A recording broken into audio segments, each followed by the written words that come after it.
그럼 이번엔 교재 395페이지 두 번째 소단원인 원 턱시도 프로토콜을 활용한 RNA-seq 데이터 분석 실습을 진행해 보겠습니다. 서론에서 원 턱시도 프로토콜 워크플로우를 이와 같이 보여드렸었는데요. 이번에 첫 번째 스텝인 탑팻을 이용을 해서 리드 얼라이먼트를 진행을 해 보겠습니다. 명령어를 같이 입력을 해 볼게요.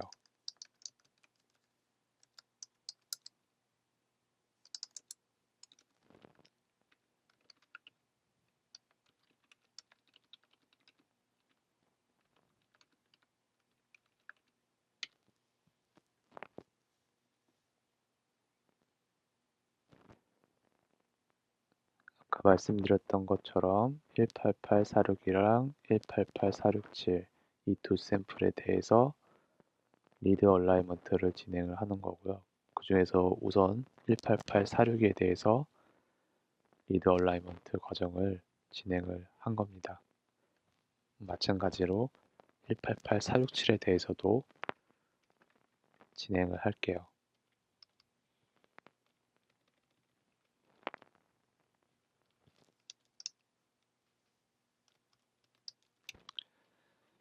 명령어에 대해서 간단히 말씀을 드리면 이 -5 옵션 같은 경우에는 아웃풋 디렉토리를 지정해 주는 거고요. 그리고 레퍼런스 지놈의 인덱스 파일에 프리픽스를 이와 같이 샘플 레퍼런스라고 지정을 해준 겁니다. 여기 파일 리스트들을 보면은 샘플 레퍼런스 점 하고 파일들이 있죠. 그래서 이러한 인덱스 파일들을 이제 지정해 주기 위해서 이 프리픽스를 넣어 준 거고요. 그리고 단편 서열 파일인 fastq 파일, 이 fastq 파일 중에서도 이제 페어드 엔드 시퀀싱을 했기 때문에 fastq 파일이 두 가지 종류가 이렇게 있는 거고요. 그것을 인풋을 준 겁니다. 그래서 단순히 이제 서열 정보만 있는 fastq 파일을 가지고 이제 레퍼런스 참조 서열을 통해서 이제 얼라이먼트, 리드를 얼라이먼트 함으로써 뱀 파일을 만들어 줍니다. 그래서 한번 같이 아웃풋 디렉토리에서 뱀 파일을 살펴볼게요.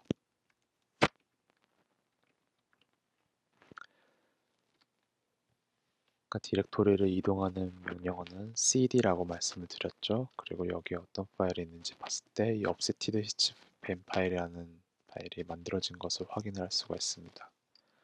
뱀 파일을 열기 위해서는 센트르즈 뷰라는 명령어를 치고요. 이렇게 치면 되는데 뱀 파일은 바이너리 파일이기 때문에 그냥 모어를 통해서 파일을 읽을 수가 없습니다. 그래서 샘플즈피라는 명령을 통해서 바이너리 파일을 열고 그거를 읽겠다는 명령입니다. 그래서 요 가운데 있는 요 기호는 파이프 기호고요.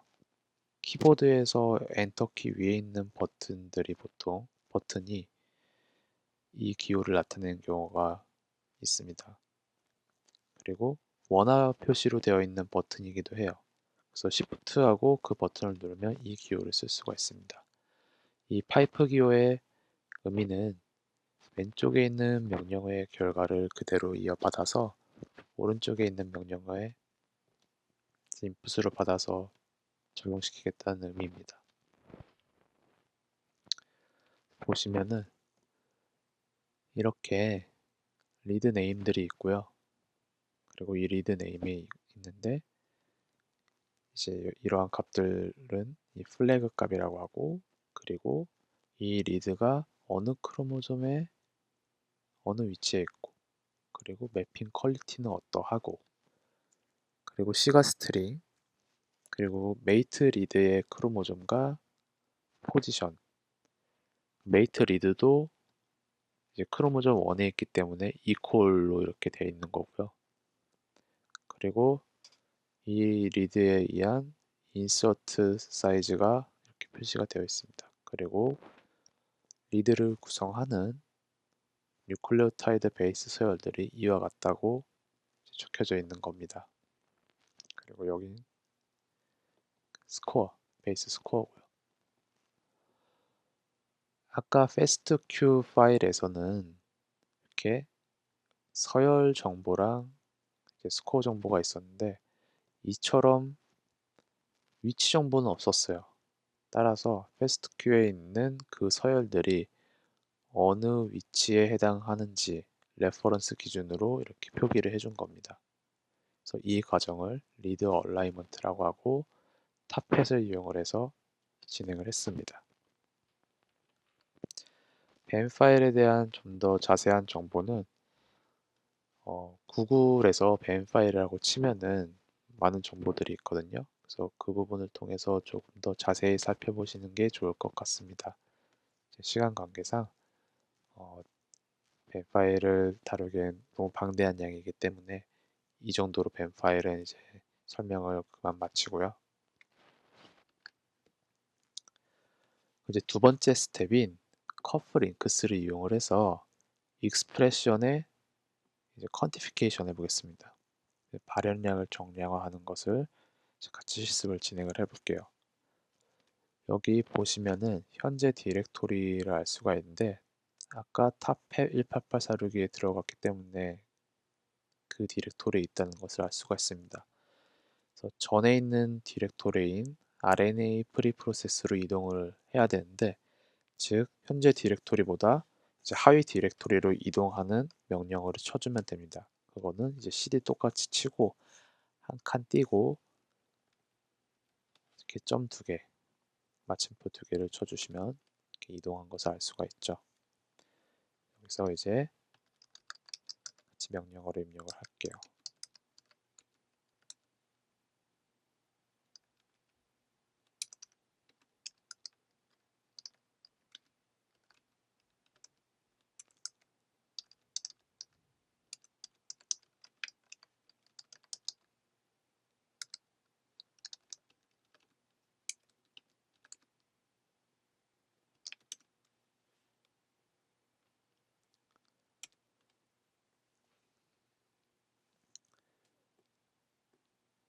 아까 말씀드렸다시피 두 가지 샘플 중에서 18846에 대해서 커프 링크스를 이용해서 익스프레션 퀀티피케이션을 진행을 한 거고요. 188467에 대해서도 같이 또 진행을 하겠습니다.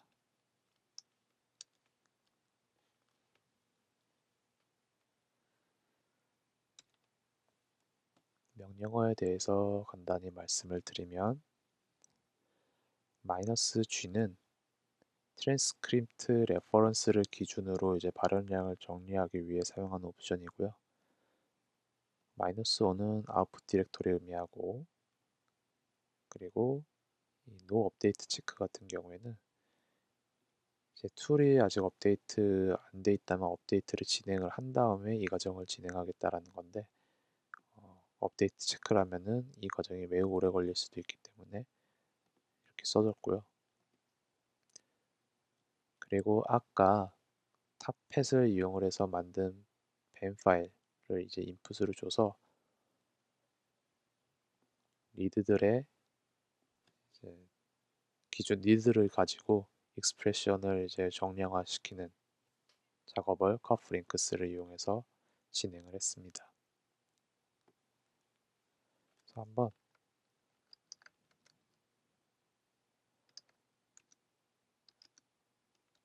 88462 기준으로 이제 아웃풋 디렉토리를 보면은 이와 같은 아웃풋 파일들이 만들어진 것을 확인할 수가 있고요.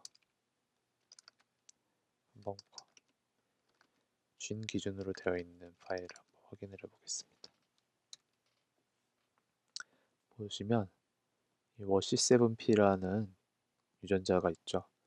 이 유전자의 위치는 이와 같고 FPKM 기준으로 익스프레션 퀀티피케이션이 이와 같다는 것을 확인할 수가 있습니다. 마찬가지로 다른 유전자들에 대해서도 이렇게 익스프레션 퀀티피케이션을 확인할 수가 있습니다. 그러면 이제 세 번째 스텝인 커프 머지를 이용을 해서 188462 샘플과 188467 샘플의 발현량을 비교하기 위해서 트랜스크립트를 머지하는 과정을 같이 해보겠습니다.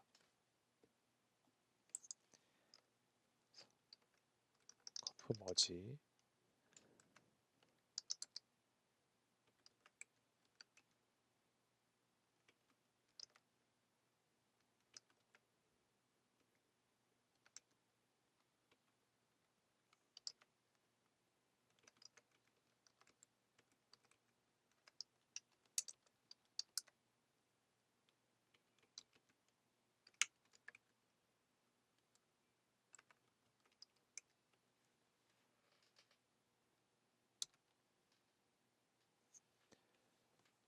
명령어에 대해서 간단히 또 말씀을 드리면 -g는 이제 레퍼런스에 대한 어노테이션 gtf 파일을 이제 지정해주는 옵션이고요. -s 같은 경우에는 이제 레퍼런스 시퀀스 파일 지정해주는 거고, -5는 이제 아웃풋 디렉토리 지정하는 겁니다.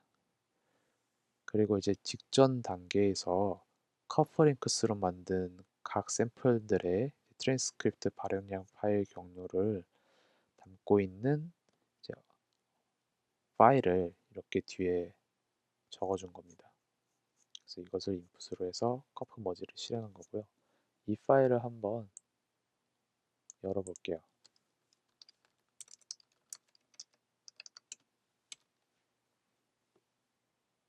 트랜스크립트 발행량 파일입니다. 이게.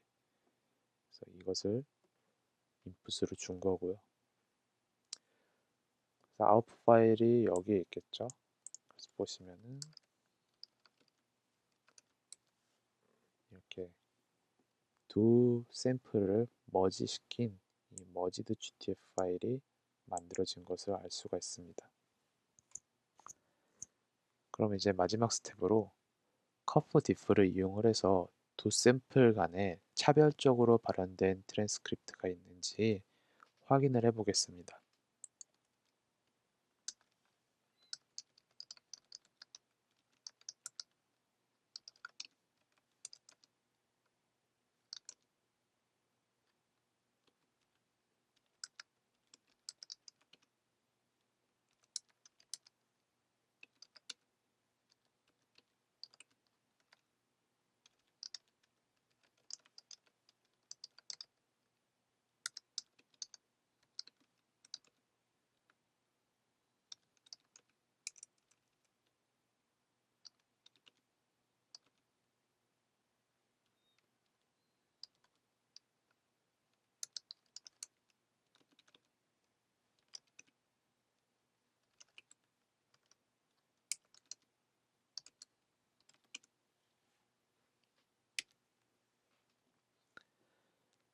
명령어에 대해서 또 간단히 말씀을 드리면은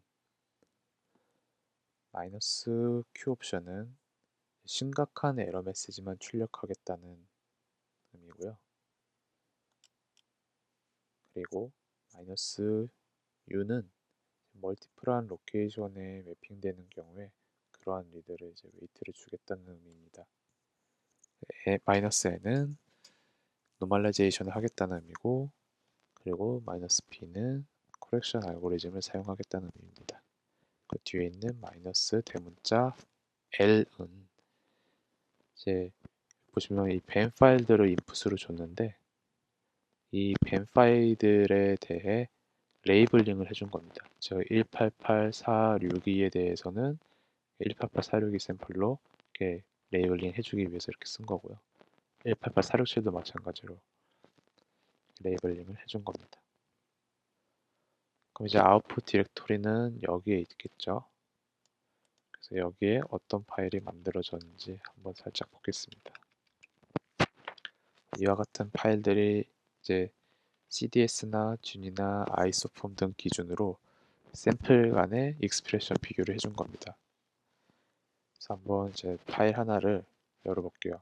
코딩 시퀀스 기준으로 익스프레션 차이가 나는 파일들을 한번 열어보겠습니다. 그래서 아까 파일을 여는 게 more라는 명령어를 쓸 수 있다고 말했잖아요. 근데 다른 명령어도 하나 같이 써보겠습니다. 레스하고 띄고 마이너스하고 대문자 s하고 다음 파일을 보면은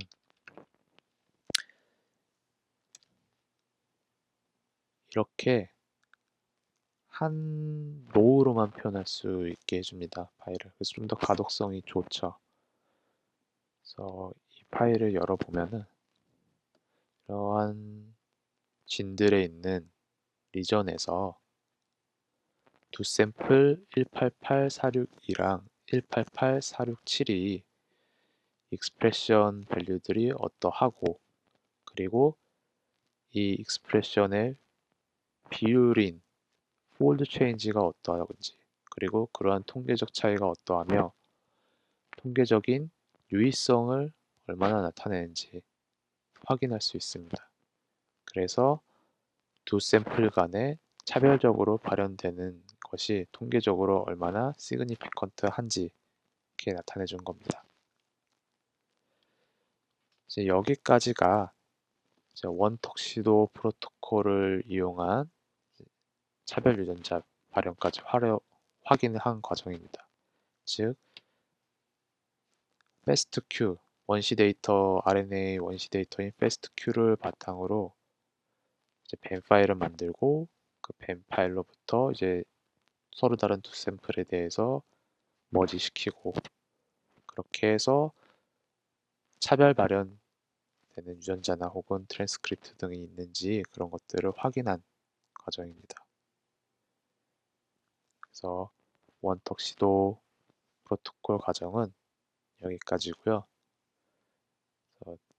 다음 소단원인 세 번째 소단원에서는 새 턱시도 프로토콜에 대해서 말씀을 드리겠습니다.